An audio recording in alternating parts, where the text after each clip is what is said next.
Bonjour, c'est Smartful. Aujourd'hui, je vais vous apprendre à générer vos propres données à partir de rien. Effectivement, quelquefois, on a envie simplement de faire des tests et on va passer un temps fou sur Kaggle à essayer de trouver des datasets. Mais voilà, vu qu'on a énormément de choix, vous savez, le choix, c'est ce qu'il y a de le pire au monde, qu'on a trop de choix, on ne sait pas quoi choisir. On se dit, ah, attends, autant prendre des données voilà, un dataset qui est assez kiffant. Moi, par exemple, j'aime bien les films, j'aime bien les jeux vidéo. Mais en même temps, des fois, je vais me dire oui, mais bon, c'est un peu embêtant de toujours travailler sur la même chose. Ouais, mais ce dataset, il est trop complexe. Tiens, ce dataset, il a des colonnes que je comprends pas. Bref, on a trop de données, alors que des fois, dans notre tête, on a des idées assez simples. Voilà, on a simplement envie de tester deux, trois trucs. Et on a des exemples dans notre tête qui fusent, comme par exemple des notes, voilà. Et par contre, on se dit oui, mais j'ai pas des notes à disposition, j'ai pas envie de me casser la tête à écrire des notes aléatoires sur un Excel pour pouvoir après générer un CSV ou même un XLS. Bon, c'est un peu long, c'est un peu embêtant. Et moi, j'ai trouvé une solution, bah là, pour pouvoir générer assez facilement. Alors, faut quand même connaître deux trois, deux trois comment dire, commandes, mais bah, vous allez les apprendre, vous allez voir comment générer en fait un petit dataset pour pouvoir faire des petits tests, ce qui peut être assez sympa. Alors tout d'abord, on va inclure Matplotlib inline. Alors ça, c'est pour avoir des graphes facilement en inline avec Jupyter Notebook. Après, on importe NumPy, qu'on appelle NP. Après, on importe Matplotlib Pyplot pour pouvoir afficher des graphes. Et on va importer Pandas, donc as PD. Alors, pourquoi Pandas? Parce que on va avoir un data frame. Un data frame, c'est exactement comme Excel. On a donc NumPy qui nous permet de gérer des matrices. Mais si on a envie de voilà, gérer plus facilement les données, c'est plus simple d'avoir Pandas. Je vous invite à regarder les vidéos de Machine Learning qui vous expliquera mieux que moi c'est l'utilisation de ces bibliothèques. Même si voilà, vous connaissez pas du tout de quoi on parle, regardez d'abord les vidéos de machine learning, je les mettrai en description, et après venez, moi je viens plutôt en fait en complément, voilà. Ou à la limite regardez mes vidéos, s'il y a des trucs que vous comprenez pas, regardez les vidéos de machine learning, et puis après revenez regarder une nouvelle fois ma vidéo, et voilà. Alors, on a envie de créer des notes au hasard, note row. Alors, ce que je vais faire, c'est que je vais réexécuter ça en même temps. Donc voilà, on fait ça. Donc là, ah oui, mais alors s'il me le fait dès le départ. Bon, attendez, c'est pas grave. Attendez, non, on va pas faire ça. Bon, c'est pas grave, il met 27, mais parce que bon, j'ai déjà fait en amont, je voulais le faire en fait, pas à pas, mais vu qu'il y a pas mal de choses, autant le faire de façon assez rapide pour que ce soit plus aussi plaisant pour vous. Bon, alors on a notre row, donc on veut créer des notes réalistes, donc c'est pour ça qu'on va utiliser une distribution normale. Une distribution normale, c'est quoi? Bah ça fait la forme d'une gaussienne. Là, je vais vous faire un petit schéma. Une gaussienne, ça a la forme d'une cloche, voilà, comme ça. Et par exemple, alors là, on a mis 12. Ici, en fait, vous serez à 12. Et l'écart type, grosso modo, bon, j'ai fait un truc simple, hein, mais on va dire que l'écart type, ici, on va dire qu'il est de 5. Bon, voilà, là, vous voyez la cloche, donc c'est-à-dire que la majorité des élèves ont une moyenne ici de 12, et que l'écart type, donc il y a une dispersion, c'est-à-dire que 80, alors là j'ai plus en tête exactement la proportion, mais on va dire 80%. 80% en fait des personnes qui sont dans l'écart type ont sont dans la cloche. Bon, à la limite, je ferai une vidéo sur les distributions normales plus tard, mais c'est des distributions naturelles. Dans une salle de classe, on n'a pas une distribution uniforme, on a une distribution qui est plus... qui ressemble en fait à une gaussienne. Et pareil, dans la nature, sur plein d'éléments, en fait, la distribution gaussienne, c'est ce qui est le plus réaliste, généralement. On est autour d'une moyenne, et après, ça se diffuse. Voilà. Et donc, si on veut des données un minimum réalistes, faut utiliser ça. Et comme je dis, donc 5, ça va être l'écart type, donc on multiplie, alors là on dit 5 lignes et 5, alors 5 lignes on va dire pour 10 lignes, excusez-moi, 10 lignes pour 10 élèves, et 5 colonnes pour 5 notes. On veut un écart type de 5, donc on multiplie par 5, et une moyenne de 12, donc on rajoute 12. Voilà. Parce que de base, en fait, l'écart type va être de 1, et la moyenne va être à 0. Donc on rajoute la moyenne, et puis on multiplie par l'écart type qu'on veut avoir. Ce qui nous fait ça. Et ça, effectivement, c'est pas des notes. Donc on a envie d'avoir des entiers. Et donc on va utiliser cette méthode. Attendez, je vais le réexécuter. Bam. Donc on veut réutiliser, là voilà, on a des chiffres à virgule, c'est pas ce qu'on veut, on veut des chiffres entiers, donc on va utiliser rint, donc de NumPy, np.rint de nos notes row pour obtenir nos notes. Là, hop, je le fais. Et là, alors j'espère que, donc voilà, cool. Vous voyez, ici on a des notes 21, c'est pas bien. Bon, là on n'a pas de notes négatives, mais on aurait pu avoir des notes négatives parce que j'ai utilisé une distribution gaussienne. Donc même si c'est autour en fait de 12, rien n'empêche d'avoir des notes négatives et rien n'empêche d'avoir des notes au-dessus de 20. Or c'est pas ce qu'on veut. Donc ici on a 21, on a 22. Donc ici on va créer des masques. Donc ici, pareil, je vous invite à regarder les vidéos de Machine Learning parce que pour expliquer ça en 2 secondes, ça va être un peu complexe. On a des masques pour dire, bah ok, bah toutes mes notes qui sont inférieures à 0, tu me les mets à 0, et toutes les notes qui sont supérieures à 20, tu me mets 20, d'accord? Tac. Tac. Et là, on va voir les notes qu'on a, donc... Waouh, j'en étais où? Voilà, par exemple, ici, on avait donc 21 et 22. Tac. Et donc là, vous allez voir qu'on a 20 et 20. Donc on n'avait pas de note négative, mais on a quand même mis le masque, histoire de protéger le tout. Voilà. Au cas où... c'était calé aussi pour vous montrer le process. Donc là, on a en fait les notes, donc c'est super. Donc on pourrait, voilà, avec simplement NumPy, simplement déjà faire tout un tas de calculs et tout. Le problème, c'est que c'est pas nominatif, c'est pas, voilà, comme Excel, c'est NumPy. Et l'intérêt donc de Pandas, c'est d'avoir quelque chose qui ressemble beaucoup plus à une expérience type Excel en fait. Et donc, par exemple, d'avoir des index avec des prénoms. Donc là, j'en ai pris 10, hein, vu qu'on a 10 élèves.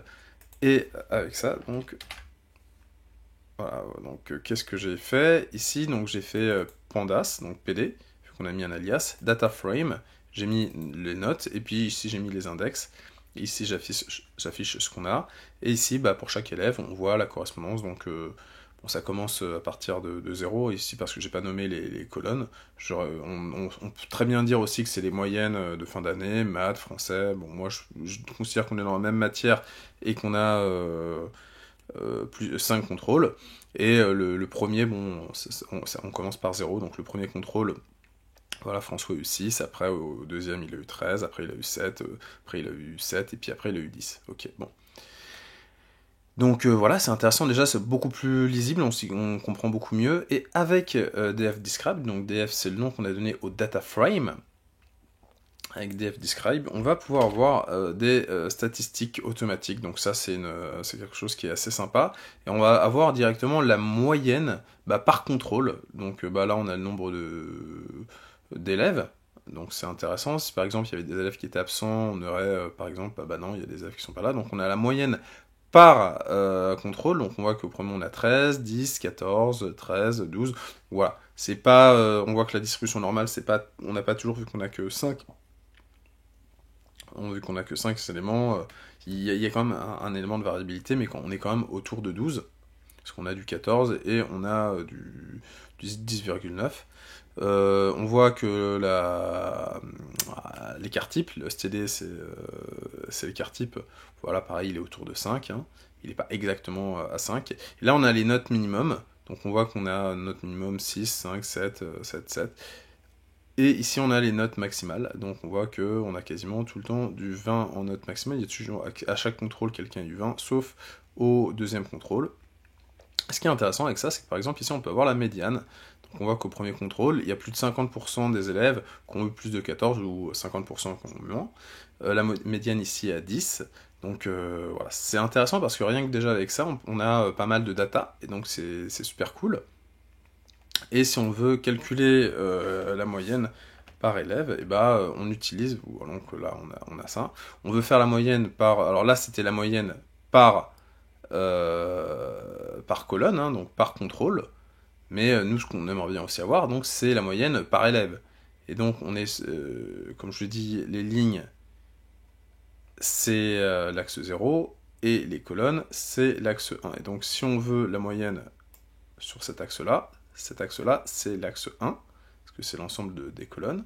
Si on veut l'axe 0, c'est la moyenne par ligne, c'est-à-dire que voilà, on a l'entièreté des notes. Donc ça, ce qu'on a, c'est la moyenne sur l'axe 0 et sur l'axe 1, donc ça va être pour les élèves. Voilà, on additionne tout ça, enfin on a la moyenne de toutes ces notes-là sur l'axe 1. C'est ce qu'on va faire ici. Et ici, donc voilà, on a nos notes, on a nos moyennes. Donc c'est plutôt sympathique. Donc on voit, voilà, Elodie, elle a 16, c'est la meilleure élève. On voit que François, il n'a pas une très très bonne note. On voit que Nicolas, il a 15, bref, voilà. Mais ce qui va être aussi intéressant, c'est d'avoir l'écart type pour voir est-ce que nos élèves sont réguliers. Et par exemple, Elodie, elle a un écart type assez bas, de 3, enfin quasiment 4. On voit que Paul, alors Paul, il avait combien comme moyenne? Il avait 10, bon. On voit que Paul, il a un écart type il a une moyenne de 10, mais il est stable, voilà.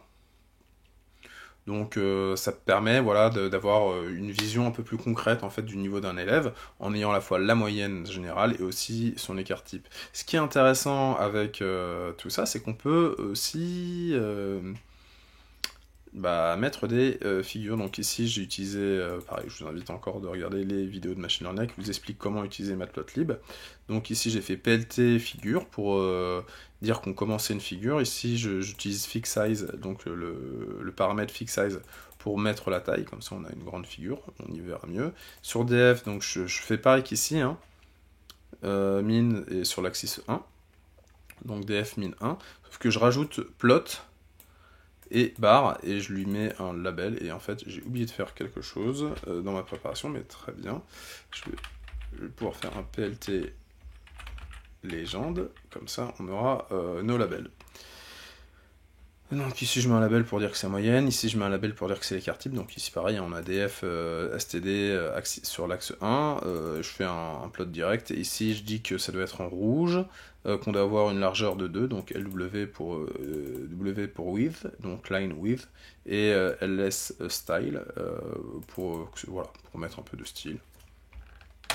Et voilà, donc vous voyez, on a les légendes, donc on a l'écart type, on a les moyennes, et ici on a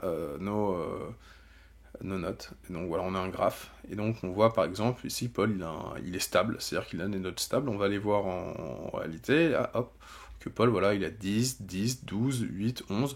On a un élève qui a des notes stables. Donc on sait sur quelle base aller. On peut, voilà, si on voit que ces notes s'améliorent, on sait que voilà, ce sera positif. C'est pas quelqu'un qui va avoir 14, puis 7, puis après 10. Voilà, c'est pas quelqu'un qui va osciller, alors que ici on va voir quelqu'un qui a par exemple Martin, bon ça va, c'est 5, hein, c'est pas non plus énorme, ou Marie, tiens on va regarder Marie, elle a une belle moyenne hein, d'à peu près 11, mais on voit que c'est assez instable.